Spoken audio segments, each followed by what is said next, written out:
வணக்கம் சகோஸ். This video is sponsored by EduQuest. என்னதான் யூடியூப்ல நான் வீடியோஸ் ஷார்ட்ஸ்ன்னு போட்டாலும் எனக்கு சப்ஸ்கிரைபர்ஸே கெயின் ஆக மாட்டேன்றாங்க. இன்ஸ்டாகிராமில் என்னதான் நான் நல்ல நல்ல போஸ்டாக போட்டாலும் எனக்கு ஃபாலோவர்ஸே வரமாட்டேன்றாங்க. கூகுளில் என்னதான் நான் கீவேர்ட்ஸ் கரெக்டாக ஆட் பண்ணாலும் என்னோட பிஸ்னஸ் டெவலப் ஆக மாட்டேங்குது. இப்படின்னு பல கேள்விகளுக்கு விட தெரியாம குழம்பிட்டு இருக்கக்கூடிய நபரா நீங்க? அப்படின்னா நீங்க சரியான தளத்துக்கு தான் வந்திருக்கீங்க. ஆமாங்க, உங்களுடைய இந்த கேள்விகளுக்கெல்லாம் பதில் சொல்லி இதை விட அதிகமா கத்து கொடுக்க காத்துட்டு இருக்கிறவங்க தான் நம்மளோட EduQuest. இவங்களோட கோர்ஸ்ல நீங்க ஜாயின் பண்ணி படிக்கிறது மூலமா டிஜிட்டல் மார்க்கெட்டிங்க பத்தியும் ஸ்டாக் மார்க்கெட்டிங்க பத்தியும் சூப்பரா நீங்க தெரிஞ்சுக்கலாம். ஸோ இன்னும் எங்க வெயிட் பண்ணிட்டு இருக்கீங்க? என்னோட டிஸ்கிரிப்ஷன்ல EduQuest கோர்ஸ்க்கான லிங்க் இருக்கு. ஜாயின் பண்ணி டிஜிட்டல் மார்க்கெட்டிங்க கத்துக்கோங்க, உங்க பிசினஸை டெவலப் பண்ணுங்க. The struggle to find courses that truly speak your language, it's finally over. Welcome to EduQuest, where learning is made just for you. At EduQuest, we bring you a wide range of online courses, from career building programs to skill boosting masterclasses, all in your regional language. Because we believe language should never be a barrier to success. Our courses are tailor-made after understanding what today's learners really need. So why wait? Start learning the smarter, simpler way only with EduQuest. Visit eduquest.courses and explore your next course today. And hey, don't miss out on our exciting offers and promotions. வணக்கம் சகோ, இது only காதல் stories அண்ணா உங்க மஹி. நம்ம எல்லாருக்குமே உறவு முறைகள் அப்படின்றது இருக்குங்க. அது அம்மா அப்பா இருக்கலாம், அக்கா தங்கச்சி இருக்கலாம், கணவன் மனைவியா இருக்கலாம், இல்லை ஃப்ரெண்ட்ஸாக இருக்கலாம், இல்லை ரிலேட்டிவ்ஸாக இருக்கலாம். இப்படி நம்ம எல்லாருமே உறவு முறைகளாக பின்னி பிணைஞ்சுதா இருக்கும். அப்படி இருக்கிற நாம எல்லாருமே சந்தோஷமா இருக்கிறோமா அப்படின்றது ஒரு கேள்விக்குறியாதா இருக்கும். சில பேருக்கு அது சந்தோஷமா அமையலாம், ஆனா பல பேருக்கு அது அவங்க எதிர்பார்க்காத நரகத்தை தான் கொடுக்குது. அவங்களுடைய சுதந்திரத்தை பறிக்குது, அவங்களுடைய சந்தோஷத்தை மறுக்குது, அவங்களுடைய மனம் புண்படும்படி பேசுது. ஆனா அதிலிருந்து அவங்களால தப்பிக்கவும் முடியாம, வழியும் தெரியாம முழிக்கிற டாக்ஸிக் உறவா அது இருக்கு. அப்படி இன்னைக்கு நம்ம பார்க்கக்கூடிய கதையில ஒருத்தர் தனக்கே தெரியாம டாக்ஸிக் உறவு முறையில மாட்டிக்கிறாரு. அதனால பல பிரச்சனைகளை அவரு சந்திக்கிறாரு. எப்படி அந்த பிரச்சனைகளை அவரை தீர்த்து தான் அந்த டாக்ஸிக் உறவுல இருந்து விடுபடுறாரு அப்படின்றத பத்தின கதை தான் இது. இது சமீபத்துல நடந்த உண்மையை தழுவிய எழுதிய கதை. தொடர்ந்து கேட்கலாம். டாக்ஸிக் காதல்.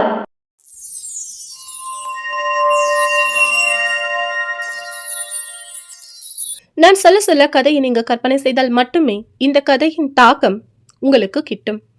இனி கதைக்குள்.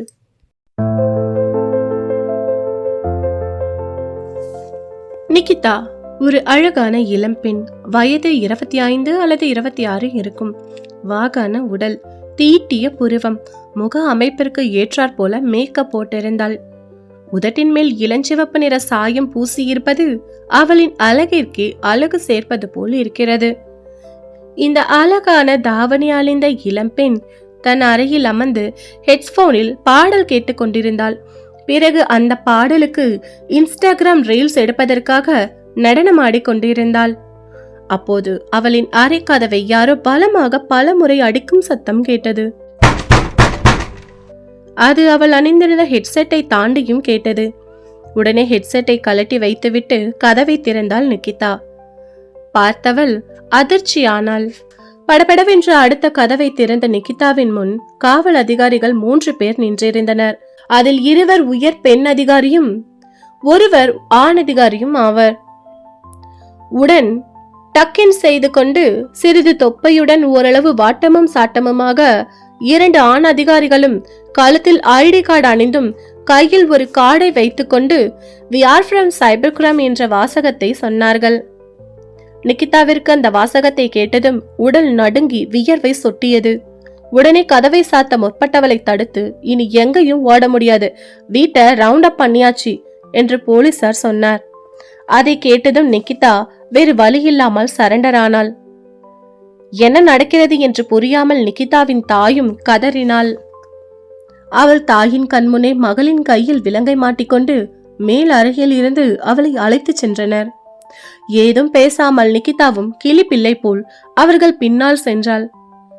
அவள் வாசப்படியில் அடைந்ததும் அவளின் தந்தையும் வந்துவிட்டார். நிகிதா ஓரளவு நல்ல வசதி வாய்ந்த குடும்பம்தான். நிகிதாவின் தந்தை ஒரு பிரபலமான தொழில் செய்து வருகிறார். எனவே அங்கு பணத்திற்கு பஞ்சம் இல்லை, அதே போல அதிகாரத்திற்கும் பஞ்சம் இல்லை. எனவே நிகிதாவின் தந்தை வந்தவுடனே, என்ன இன்ஸ்பெக்டர், என்ன ஆச்சு, ஏன் என் பொண்ணை அரெஸ்ட் பண்றீங்க, என்ன உங்களுக்கெல்லாம் குளிர் விட்டு போச்சா என்ற அதட்டல் பாணியில் காவல் அதிகாரிகளிடம் பேசினார். சார், எதுனாலும் ஸ்டேஷன் வந்து பேசுங்க, என்ன எதுவும் கேட்காதீங்க, இது மேலிடத்து சமாச்சாரம் என்ற சினிமா பட பாணியை வீசிவிட்டு நிகிதாவை போலீஸ் ஜீப்பில் அழைத்து சென்றனர். யார் இந்த நிகிதா, ஏன் இவளை போலீஸ் அழைத்து செல்கிறார்கள் என்ற கேள்விகளுக்கு பதில் தெரிய நாம் 2 வருடங்கள் பின்னோக்கி செல்ல வேண்டும். நிகிதா ஒரு கைதேர்ந்த சாஃப்ட்வேர் இன்ஜினியர் பட்டதாரி. புதிய சாஃப்ட்வேர் அப்டேட்களை பற்றி அனைத்தையும் நன்கு கற்றறிந்தவள். தன் பட்டப்படிப்பை முடித்துவிட்டு உயரிய சம்பளத்தில் ஒரு பிரபலமான கம்பெனியில் 2 வருடங்களுக்கு முன்புதான் வேலையை தொடங்கினாள். நன்கு வேலை செய்து பெஸ்ட் எம்ப்ளாயி அவார்டும் அந்த முதல் வருடத்திலேயே பெற்றாள். இவளுக்கு ஒரு டீம் பிரித்து கொடுக்கப்பட்டது. அப்போது இவளின் டிஎல்லாக பிரேம் அமர்த்தப்படுகிறார். பிரேம் ஒரு நல்ல படித்த, ஒழுக்கமான மற்றும் அழகான பையன். அவன் பெண்களுடன் நல்ல நட்பாக பழகுவானே தவிர மனதில் எந்தவித கெட்ட எண்ணமும் சலனமும் இருக்காது. இப்படி இவர்களின் ஆபீஸ் பயணம் இனிதே நன்கு சென்றது. அந்த ஒரு நாள் வரும் வரை பிரேமின் அழகு, அறிவு, அடக்கம், பண்பு இவையெல்லாம் பார்க்கும் எந்த பெண்ணும் காதலில் விழுவது யதார்த்தமே. அதுபோல நீண்ட நாளாக பிரேமின் மீது ஒரு தலையாக காதல் வைத்திருந்த நிகிதா அன்று ஒரு நாள் வேலை பளு அதிகமாக உள்ளது, எனவே எனக்கு உதவுமாறு பிரேமை கேட்டாள். அவனும் ஒத்துக்கொண்டு வேலை நேரம் முடிந்த பிறகும் வேலை செய்தனர்.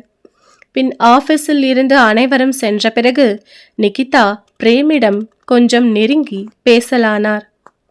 பிரேம், சொல்லுங்க மேடம். மேடம் சொல்ல வேணாம், நிகிதாவே கூப்பிடுங்க, ஏன்னா we are same age no. அது மேடம், இது office, that's okay, office time தான் முடிஞ்சு போச்சுல்ல, இது நம்மளோட பர்சனல் டைம். ஸோ நீங்கள் வந்து என்ன பர்சனல் டைமில் நிகிதாவினே கூப்பிடலாம், ஓகேவா? சரி சரி, சொல்லுங்க மேம், சொல்லுங்க நிகிதா. சரி, பிரேம், உங்களுக்கு என்னெல்லாம் பிடிக்கும்? அது பெருசாக ஒன்றும் இல்லை மேம், ஜஸ்ட் லைக் தட், எதுனாலும் ஓகே அப்படின்ற மாதிரி போகக்கூடிய ஒரு கேரக்டர் தான் மேம் நான். அப்படிங்களா? சரி பிரேம், உங்ககிட்ட கொஞ்சம் பர்சனலாக பேசணும். என்ன மேம், சொல்லுங்க. அவளின் வார்த்தைக்கு செவி மடுக்கலானான். பிரேம், உங்ககிட்ட எப்படி? எதுனாலும் பரவாயில்ல, சொல்லுங்க மேடம். பிரேம், எனக்கு உங்களை ரொம்ப பிடிச்சிருக்கு. நான் உங்களை லவ் பண்ணுறேன். உங்களை தான் கல்யாணம் பண்ணிக்கணும்னு ஆசைப்படுறேன். உங்களோட விருப்பம் என்ன இதில்? உங்களுக்கும் என்னை பிடிக்கும் தானே? நீங்கள் நிறைய டைம் என்னை பார்த்து சிரிச்சிருக்கீங்க. நான் சொன்ன செயல்களை எல்லாம் டக்கு டக்குன்னு முடிச்சு கொடுப்பீங்க. மற்றவங்கள விட என்னை நல்லா கேர் பண்ணிப்பீங்க. அண்ட் இதெல்லாமே எனக்கு ரொம்ப பிடிச்சிருக்கு. என் வீட்டில் அந்த மாதிரியான கேரிங்லாம் எனக்கு யாரும் கொடுத்ததில்ல. ஆனால் நீங்கள் முன்ன பின்ன தெரியாதவங்கள கூட நல்லா கேர் பண்ணி பார்த்துக்கிறீங்க. ஸோ அந்த ஒரு குவாலிட்டி எனக்கு உங்ககிட்ட ரொம்பவே பிடிச்சிருக்கு. To be frank, to be honest, to be all, I love you Prem அப்படின்னு சொல்லி சொன்னான் நிகிதா. அவ சொன்னதை கேட்டதும் பிரேம் முதலில் அதிர்ச்சி அடைந்தான். பிறகு, ma'am, are you joking? No Prem, I am serious. Ma'am, நிகிதான்னு கூப்பிடுங்க. இல்லை மேம், நான் மேம்னே கூப்பிட்டுக்கிறேன். ஓகே, நீங்கள் வந்து சீரியஸாக சொன்ன மாதிரியே இருந்தாலும் எனக்கு இதில் இன்ட்ரெஸ்ட் இல்லை மேம். இன்ட்ரெஸ்ட் இல்லையா? ஏன் பிரேம், வேற யாராவது விரும்புகிறீங்களா? அப்படிலாம் இல்ல மேம். நான் யாரையும் விரும்பல மேம். எனக்கு வந்து அம்மா, அப்பா பார்த்து வைக்கிற பொண்ண தான் நான் கல்யாணம் பண்ணணும் அப்படின்னு சொல்லிட்டு ஒரு லட்சியத்தோட இருக்கேன். ஓ! That's great. அப்போ நான் நாளைக்கே போய் உங்க அம்மா, அப்பா கிட்ட பேசவா? என்ன கட்டிக்க சொல்லி சொல்லவா? அது இல்ல மேம். அது வந்து வேலைக்காகாது. ஆ நான் ஆக்சுவலா இல்ல மேம். அது செட் ஆகாது. விட்டுருங்களேன். எனக்கு இதுல இன்ட்ரெஸ்ட் இல்ல. இன்ட்ரெஸ்ட்? அது எப்படி பிரேம்? நீங்க அவ்ளோ டக்குனு சொல்லலாம்? நான் நான் எந்த விதத்துல குறைஞ்சு போயிட்டேன்? என்கிட்ட அழகு இல்லையா? அறிவு இல்லையா? படிப்பு இல்லையா? திறமை இல்லையா? இல்ல பணம் தான் சம்பாதிக்கலையா? உங்களுக்கே உயர் அதிகாரியா தானே நான் இருக்கேன். இப்ப சொன்னீங்கல்ல பார்த்தீங்களா மேம்? இதேதான். இந்த குவாலிட்டி தான் எனக்கு பிடிக்கல. அது மட்டும் இல்லாம உங்கள போல பல பேர் என்கிட்ட சொல்லியிருக்காங்க. உங்கள விட பெரிய அதிகாரிகளும் என்கிட்ட வந்து சொல்லியிருக்காங்க. ஆனா நான் யாரையுமே அக்செப்ட் பண்ணல. காரணம், எனக்கு இதுல இன்ட்ரெஸ்ட் இல்ல. எனக்கு எங்க அம்மா, அப்பா யார பார்த்து கட்டி வைக்கிறாங்களோ, அவங்கள நான் கல்யாணம் பண்ணிப்பேன். அது எப்படி பிரேம்? முன்ன பின்ன தெரியாதவங்கள கல்யாணம் பண்ணிக்கிறேன்னு சொல்ற? கிட்டத்தட்ட 2 இயர்ஸா நம்ம ஸ்பெண்ட் பண்ணிட்டுருக்கோம். என்ன வந்து நீ கட்டிக்க மாட்டேன்னு சொல்லி சொல்ற? ஏன் பிரேம்? அது இல்ல மேம். No more tax. போதும். நான் டைம் ஆச்சு கிளம்புறேன். உங்க மனசுல ஏதாவது ஆசை வச்சிருந்தீங்கன்னா, இதுக்கப்புறம் அத அழிச்சிடுங்க. ஏன்னா, அது நடக்காது. நான் தெளிவா உங்ககிட்ட சொல்லிடுறேன். டு பி ஃப்ராங்க் எனக்கு இதில இன்ட்ரெஸ்ட் இல்ல. அண்ட் நீங்களும் உங்க ஆசைய வளர்த்துக்காதீங்க. Okay ma'am. டைம் ஆச்சு. நான் கிளம்புறேன். மீதி நாளைக்கு ஆஃபீஸ் டைம்ல பேசிக்கலாம். Thank you. அப்படின்னு சொல்லிட்டு பிரேம் விடுவிடுன்னு கிளம்பிட்டாரு. நிக்கிதா யாரு? ஒரு பெரிய பிசினஸ் மேனோட ஒரே பொண்ணு. ரொம்ப செல்லமா வளர்ந்தவ. எது நெனச்சாலும், எது கேட்டாலும் ஆன் த ஸ்பாட்ல கிடைக்கக்கூடிய ஒரு பொண்ணு. அவ ஆசைப்பட்டு பிரேம் கிடைக்கலன்னா சும்மா விட்டுருவாளா? இனிதான் நிக்கிதாவோட உண்மையான முகமே பிரேமுக்கு தெரிய போகுது.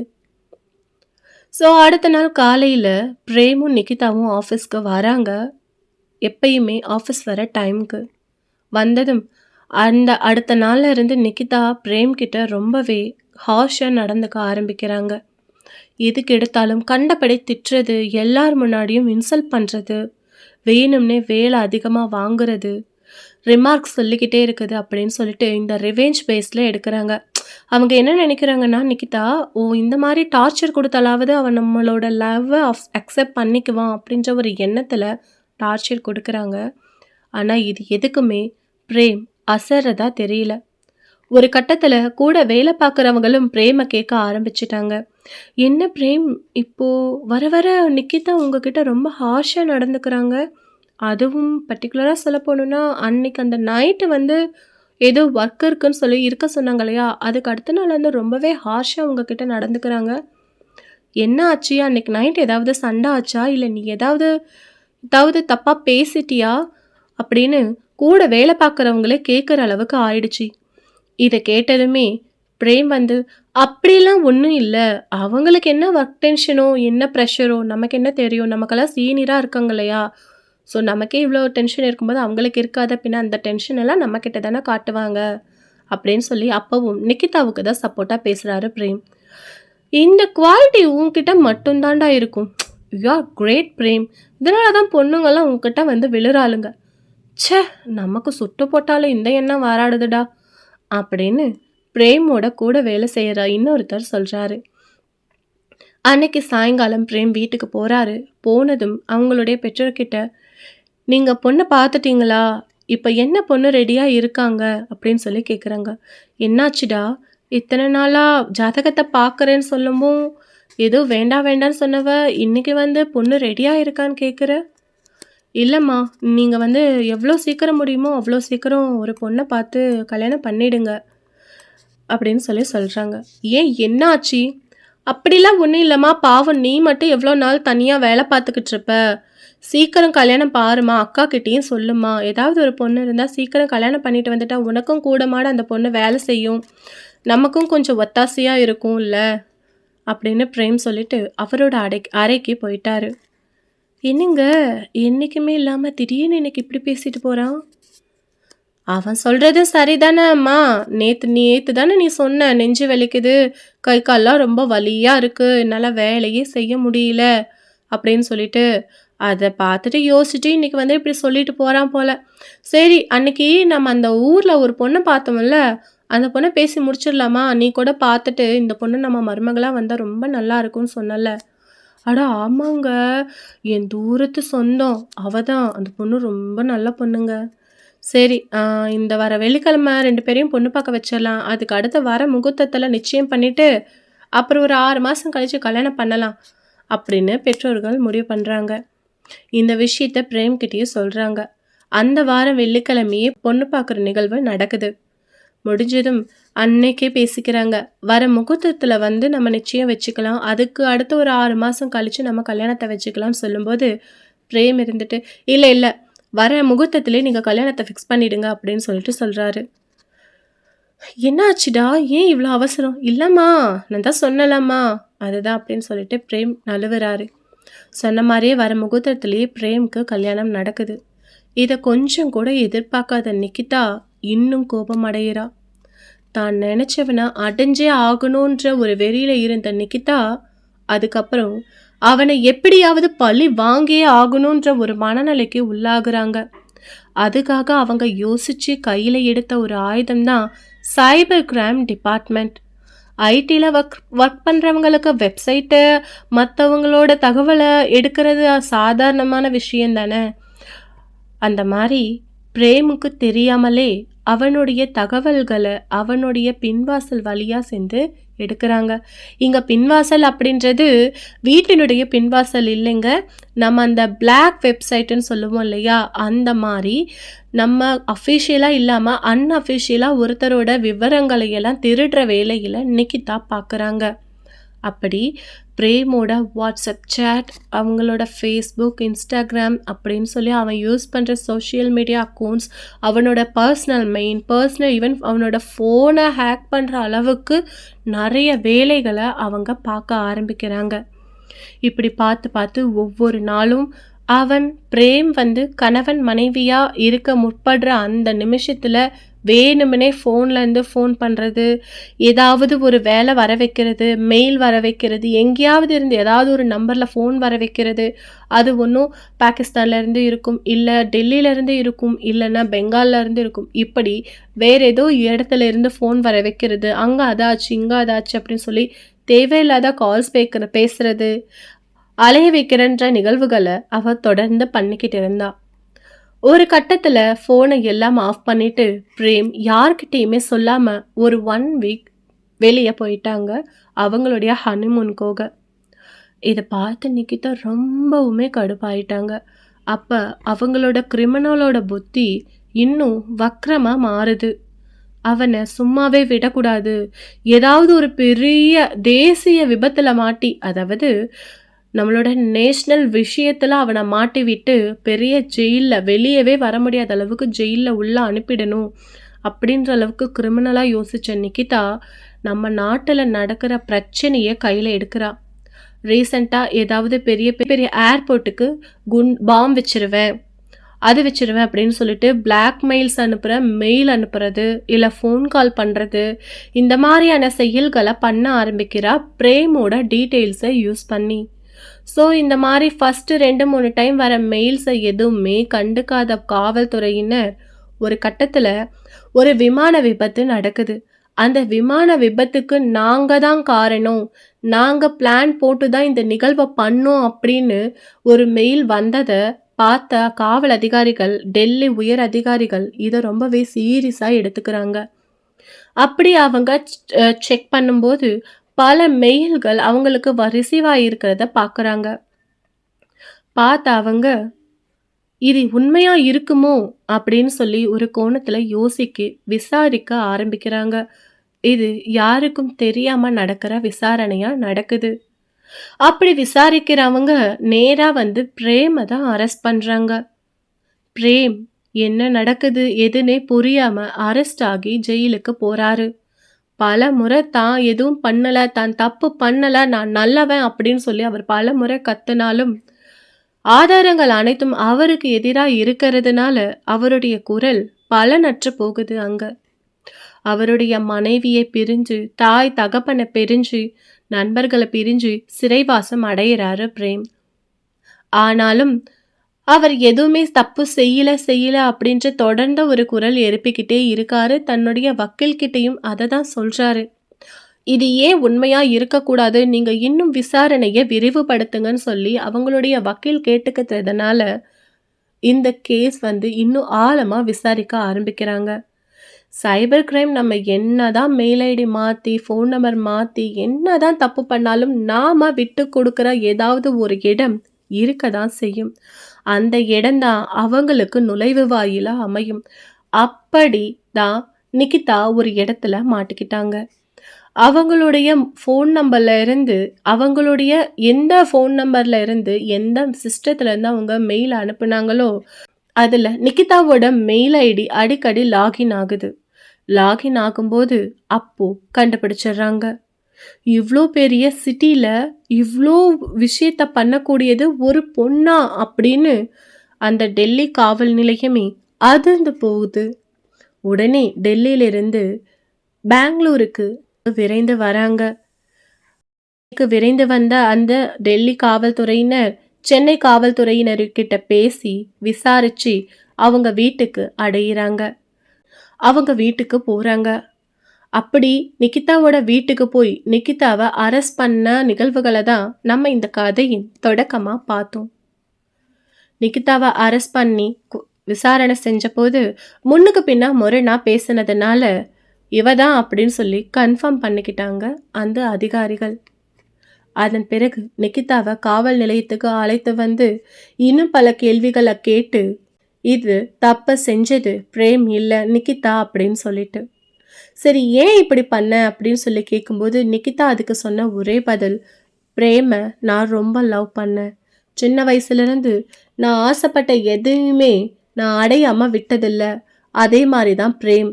ஆனால் அவனை டார்ச்சர் பண்ணாலாவது அவன் என் வழிக்கு வருவான் அப்படின்னு சொல்லி தான் டார்ச்சர் பண்ணேன். ஆனால் அவன் அதையே அட்வான்டேஜாக எடுத்துக்கிட்டு சீக்கிரமாக இப்படி கல்யாணம் பண்ணுவான்னு நான் நினச்சி கூட பார்க்கல. எனக்கு கிடைக்காதவன், என்ன கஷ்டப்படுத்தினவன் சந்தோஷமாகவும் இருக்கக்கூடாது, வேறு யாருக்கும் கிடைக்கவும் கூடாதுன்னு டிசைட் பண்ணனா இதனால் இப்படி பண்ண. வேறு ஏதாவது வெளியே அஃபிஷியலாக நம்ம செஞ்சிருந்தா மாட்டிக்குவோம் அப்படின்னு சொல்லி தான் சைபர் கிரைம் போல் இதை நான் பண்ணேன். ஆனாலும் இப்போ நான் மாட்டிக்கிட்டேன். நான் செஞ்சது தப்பு தான், நான் ஒத்துக்கிறேன். பிரேம் எதுவுமே செய்யல, அவர் ரொம்பவே நல்லவன். இப்படிப்பட்ட நல்லவன் எனக்கு கிடைக்கணும்னு ஆசைப்பட்டு தான் நான் இந்த தப்பை பண்ணிட்டேன் அப்படின்னு சொல்லி நிகிதா உண்மையை ஒத்துக்கிறாங்க. இதை அறிஞ்ச பிரேம் வருத்தப்படுறாரு. ஆனாலும் பிரேம் என்ன செய்வான், அவனுடைய ஸ்டாண்டர்டில் அவன் ஸ்டாண்டாக இருந்தான் இல்லையா, அதனால் பிரேம் மன்னிச்சு சரி சரி பரவாயில்ல அப்படின்னு சொல்லி பிரேம் மன்னிச்சாலும் அரசாங்கம் அவளை சும்மா விடலை. இப்போ நிகிதா ஜெயிலில் தான் இருக்காங்க.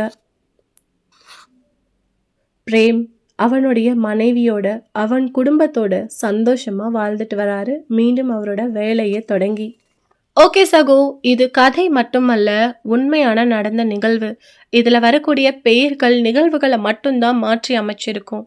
அண்ட் ஒன் மோர் திங், இந்த கதையை நான் தான் எழுதின உண்மை சம்பவங்களை அடிப்படையாக வச்சு இந்த கதை எப்படி இருக்கு, நிகிதா செஞ்சது சரியா, உங்களுடைய கருத்துக்களை கருத்து பெட்டியில் மறக்காமல் பதிவிடுங்க. இது மட்டும் இல்லாமல் நம்மளுடைய காணொலி பக்கத்தில் அகநானூற்று கதல், வாழ்வை மாற்றக்கூடிய கதை மற்றும் மோட்டிவேஷனல் ஸ்டோரி அப்படின்னு பல கதைகளை நம்ம பதிவேற்றம் செஞ்சு வந்துட்ருக்கோம். இந்த காணொலி முடிஞ்சதும் அதையும் போய் கேளுங்க. நிச்சயம் அதில் இருக்கக்கூடிய கதை ஏதேனும் ஒன்று உங்கள் வாழ்வை மாற்றக்கூடியதாக இருக்கும் அல்லது உங்களோட வாழ்வோடு ஒற்று போகக்கூடியதாக இருக்கும்.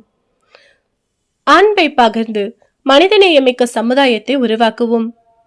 மீண்டும் அடுத்த காணொளியில் உங்களை சந்திக்கும் வரை உங்களிடமிருந்து விடை பெறுவது ஒன்லி காதல் ஸ்டோரிஸ். நான் உங்க மஹி.